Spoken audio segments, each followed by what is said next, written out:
కన్నప్ప ఈ పేరు వినగానే మన కళ్ళ ముందు ఒక సీన్ గుర్తుకొస్తుంది.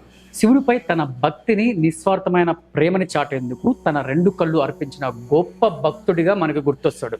నిజానికి కన్నప్ప గురించి తెలియని వాళ్ళు ఎవరు లేరు. ఎందుకంటే ఆయన చరిత్రపై వచ్చిన సినిమాలను కూడా పెద్ద హిట్టే అయ్యాయి. అయితే కన్నప్పలో అందరూ భక్తి రస కోణాన్ని మాత్రమే ఆవిష్కరించారు. మేము ఆయనలో యాక్షన్ యాంగిల్ కూడా చూపించబోతున్నాం అంటూ మంచు విష్ణు కన్నప్ప సినిమా అయితే చేశారు. సో దాదాపుగా 200 కోట్ల బడ్జెట్ తో తెరకెక్కిన ఈ సినిమాలో మంచు విష్ణు ప్రధాన పాత్రలో అయితే నటించారు. అలాగే మోహన్ లాల్, ప్రభాస్, అక్షయ్ కుమార్, మోహన్ బాబు, బ్రహ్మానందం, శరత్ కుమార్, కాజల్ అగర్వాల్, ప్రీతి ముకుందన్ వంటి స్టార్ కాస్టింగ్ ఈ చిత్రంలో అయితే నటించారు. నిజానికి ఈ సినిమా మొదలైనప్పుడు ఎన్నో ట్రోల్స్ అయితే వచ్చాయి. సోషల్ మీడియాలో చాలా మంది ఈ చిత్రం గురించి నెగిటివిటీ అనేది చాలా క్రియేట్ చేశారు. కానీ ఈ సినిమా నుంచి వచ్చిన శివ శివ శంకర పాట వినగానే చూడగానే ఆ ట్రోల్స్ ని అన్ని పటాపంచలు అయితే చేశారబ్బా. ఎందుకంటే ఆ పాట అంతలా ఆడియన్స్ని, హృదయాలని అయితే భలే తాకింది. ఆ తర్వాత వచ్చిన టీజర్ ట్రైలర్ కూడా సూపర్ రెస్పాన్స్ వచ్చింది. ముఖ్యంగా సినిమాలో ప్రభాస్ రుద్ర పాత్రలో అయితే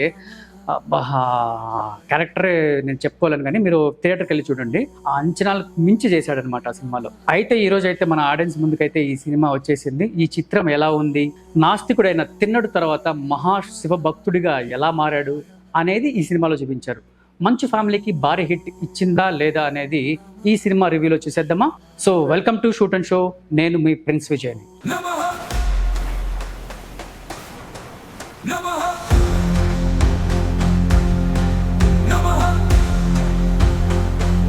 ఇక కథ విషయానికి వస్తే, గూడెంలో జనాలంతా ఎలాంటి సమస్య లేకుండా చల్లగా ఉండాలని అమ్మవారికి నరబలి ఇవ్వాల్సిందంటూ అంతా నమ్ముతూ ఉంటారు. అలా చిన్నప్పుడే తన స్నేహితుడిని బలి ఇవ్వడం చూసి తిన్నడు, అంటే మన హీరో ఉన్నాడు కదా మంచు విష్ణు, కదిలిపోతాడు అనమాట. అసలు దేవుడే లేడు, అది ఒట్టి రాయి మాత్రమే అంటూ అప్పటి నుంచి విష్ణు అనే హీరో నాస్తికుడిగా మారిపోతాడు. సో మొత్తానికి పెద్దయిన తర్వాత తిన్నడు అస్సలు మారడు అనమాట, నార్మల్గానే ఉంటాడు నాస్తికుడుగానే. అయితే ప్రశాంతంగా ఉంటున్న తమ అడవి మీద ఉన్న 5 గుడారాల మీద, ఆ లోపల ఉన్న వాయులింగం మీద కాలముకుడు అనే దుర్మార్గుడికి కన్నుబడుతుంది అనమాట. ఆ వాయులింగాన్ని దక్కించుకోవడానికి సర్వశక్తుల ప్రయత్నం చేస్తాడు. మొత్తానికి ఆ వాయులింగాన్ని దక్కించుకుంటే సర్వశక్తులు వస్తాయనే ఉద్దేశంతో దాని ఆచూకీ కోసం తన తమ్ముడిని పంపిస్తాడు కాలముకుడు. అయితే కాల తమ్ముడిని తిన్నడు గొడవలు అయితే చంపేస్తాడనమాట. దీంతో తిన్నడిని చంపి ఆ గుడాలన్నింటికి తుడిచిపెట్టేయాలని చెప్పేసి తన సర్వ సైన్యంతో కాలముకుడు అనేది వాడు అక్కడికైతే పగతో అయితే వస్తాడనమాట. అప్పటి వరకు తమ మధ్య ఉన్న గొడవలతో వేరుగా ఉన్న 5 గూడాలు కాలముకుడిని ఎదిరించడానికి ఏకమవుతాయి. తమ నాయకుడిగా తిన్నడే ఎంచుకుంటాడు. కానీ తర్వాత అనుకోని కారణాల వల్ల తిన్నడిని తన తండ్రి నాతనాథుడు గూడెం నుంచి మన తిన్నడిని అయితే వెలివేస్తాడనమాట. అసలు అలా ఎందుకు చేశాడు? కాలయముడిని తిన్నడు ఓడించాడా?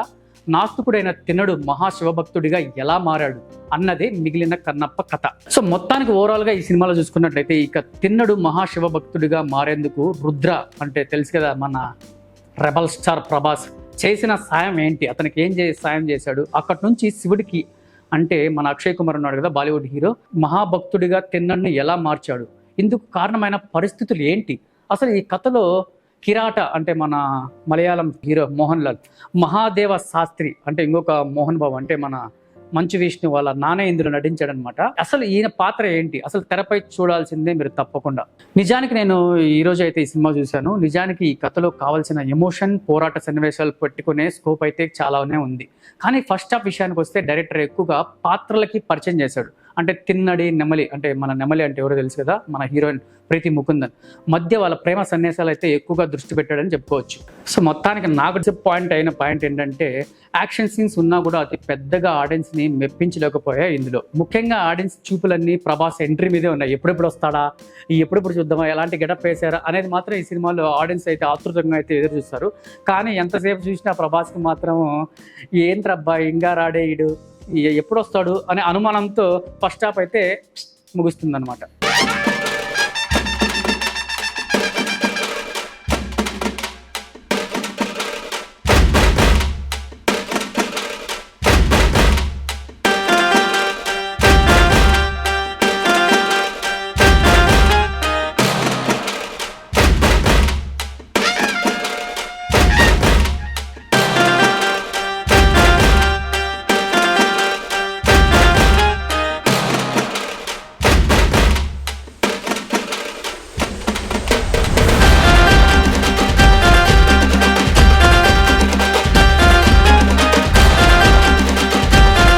సో ఈ సినిమా మొత్తానికి అయితే 3 గంటల 15 నిమిషాలు దాదాపు పైన ఉందని చెప్పుకోవచ్చు. సో ఈ సినిమా ఇంటర్వెల్ అయిపోయిన తర్వాత ప్రభాస్ ఎంట్రీ వచ్చేసింది మొత్తానికైతే. దీంతో అప్పటి వరకు సీట్లో జారి కూర్చున్న అందరికీ ఇక ఊపిరి పీల్చుకునే అంత సమయం అయితే వచ్చేసింది. నేనైతే మొత్తానికి ఆశగా అయితే చూశాను. ప్రభాస్ లుక్ అయితే అదిరిపోయింది, రుద్ర పాత్ర అయితే ఇంకా అదిరిపోయింది. అప్పటి వరకు ఉన్న సినిమా గతిని రుద్ర కాస్త పైకి లేపాడు అనమాట సీట్లో నుంచి.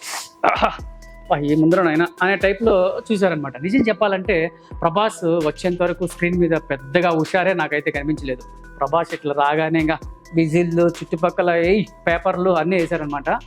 ఇక సినిమాని ప్రభాస్ని ఒక్కసారి లేపితే క్లైమాక్స్ మరోసారి సినిమాకైతే ఊపునిచ్చిందని చెప్పుకోవచ్చు. ముఖ్యంగా కన్నప్పలో భక్తి ఎప్పుడైతే మొదలవుతుందో అప్పటి నుంచి సినిమాలో జీవం వచ్చినట్లు అనిపించింది మన ఆడియన్స్కి. నాకు కూడా కొంచెం వచ్చింది ఊపు. క్లైమాక్స్లో చూస్తున్నట్లయితే మహాదేవ శాస్త్రి అంటే మన మలయాళ హీరో ఉన్నాడు కదా మోహన్ లాల్, అతను వేసిన ప్రశ్నలకి తిన్నుడు చెప్పే సమాధానాలు అయితే ఆడియన్స్ని అయితే కొంచెం అయితే ఆలోచింపజేస్తాయి.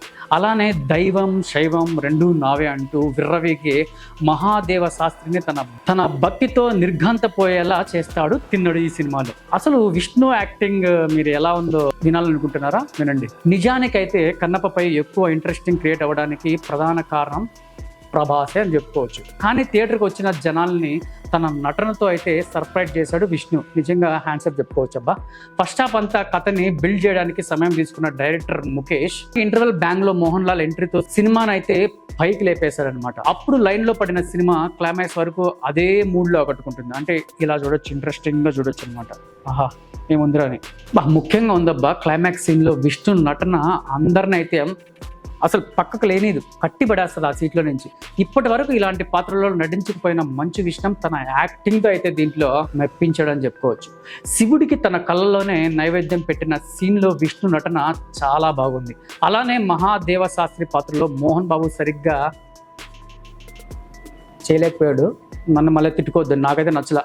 మోహన్ బాబుకి సరైన పాత్ర పడి ఉంటే స్క్రీన్ పైన మాత్రం విజిల్ అయితే పడేటివి. మోహన్ బాబు సరైన పాత్ర పడి స్క్రీన్ మీద ఆయన చేసే మ్యాజిక్ ఏంటో మరొకసారి కనిపించింది. సో చాలా రోజుల తర్వాత మోహన్ బాబు తన పవర్ఫుల్ రోల్లో కనిపించారు. కానీ క్లైమాక్స్లో కనప్పని ఎలివేట్ చేసే సీన్లో తన నటనతో నాకైతే కొద్దిగా మెప్పించారబ్బా. ఇక మోహన్ లాల్ చేసిన కిరాటా పాత్ర ఇలా వచ్చి అలా వెళ్ళినట్టు కూడా ఆడియన్స్ని మెప్పిస్తుంది. సో వస్తాడు, ఏదో చేస్తాడు, ఏదో కొన్ని ప్రశ్నలు అడుగుతాడు, అలా వచ్చినట్టు అనిపిస్తుంది. కానీ కాకపోతే క్యారెక్టర్ అయితే సూపర్. నెమలి పాత్రలో తన అందాలతో అయితే ప్రీతి సూపర్గా కనువిందు చేసింది. మీరు పోయి చూడండి ఒకసారి. మొత్తానికి మన తమిళ యాక్టర్ ఉన్నాడు కదా శరత్ కుమార్, తిన్నడి తండ్రి పాత్రలు అయితే సరిగ్గా చేయలేకపోయారు అని నాకైతే అనిపించింది. ఇక శివుడిగా అక్షయ్ కుమార్, పార్వతీదేవిగా కాజల్ ఉన్నంతలో న్యాయం అయితే చేశారు. సినిమాలో రుద్ర పాత్రకి పెద్దగా పర్ఫార్మెన్స్ ఇచ్చే స్కోప్ లేదు. కానీ ఆ క్యారెక్టర్లో ప్రభాస్ కనిపించిన తీరు ఫ్యాన్స్ని అయితే కిక్ ఇచ్చేస్తుంది అబ్బా. కిక్ మాత్రం ఇచ్చేస్తుంది. అలానే మీకు పెళ్ళయిందా అంటూ ప్రభాస్ని విష్ణు అడిగే సీన్ థియేటర్లో అయితే విజిల్స్ అయితే మన వాళ్ళు భారీగా వేశారు. నా చెవులు అయితే పోయినాయన్నమాట. ఇక బ్రహ్మానందం విషయానికి వస్తే అలాగే సప్తగిరి, శివాజీ, బాలాజీ సహా కొన్ని పాత్రలన్నీ ఉన్నాయంటే ఉన్నాయి అన్నట్టుగా పరిమితమయ్యారనమాట వాళ్ళు. మొత్తానికి స్టీఫన్ దేవన్సీ ఇచ్చిన సాంగ్స్లో శివ శివ శంకర బాలేదు, గొంతు క్షమించండి. సో ఈ సాంగ్ అయితే చాలా మందిని అయితే నిజంగా మెప్పించిందండి. అంటే ఆ భక్తి పరవశంలో అయితే మునిగిపోతారు. మిగిలిన పాటలు అయితే పర్లేదు అని చెప్పుకోవచ్చు.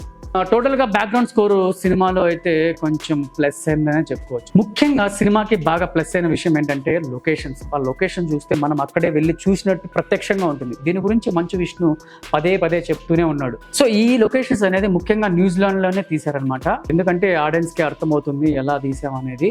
నిజానికి లొకేషన్స్ అంచనాలు చాలా బాగానే ఉన్నాయి. సినిమాటోగ్రఫీ కూడా చాలా నీట్గా ఉంది. అయితే ఫస్ట్ హాఫ్లో అక్కర్లేని కొన్ని లవ్ సీన్స్లు కట్ చేసి ఉంటే సినిమా కొంచెం నిడివి తగ్గి, అంటే మనకి 3 గంటల 15 నిమిషాలు పెట్టాడు కదా, లవ్ సీన్ అనేది కొంచెం తగ్గించింటే కొంచెం బాగుండేదని నాకు అనిపించింది. ఒక్క మాటలో చెప్పాలంటే కన్నప్ప విష్ణు సర్ప్రైజ్ కాపాడిన క్లైమాక్స్ అని చెప్పుకోవచ్చు.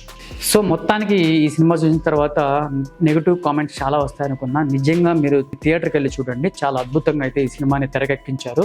ప్రభాస్ లుక్స్ అయితే దీంట్లో అదిరిపోయాయి. మంచు విష్ణు యాక్టింగ్ కూడా చాలా అద్భుతంగా నటన ప్రదర్శించారు.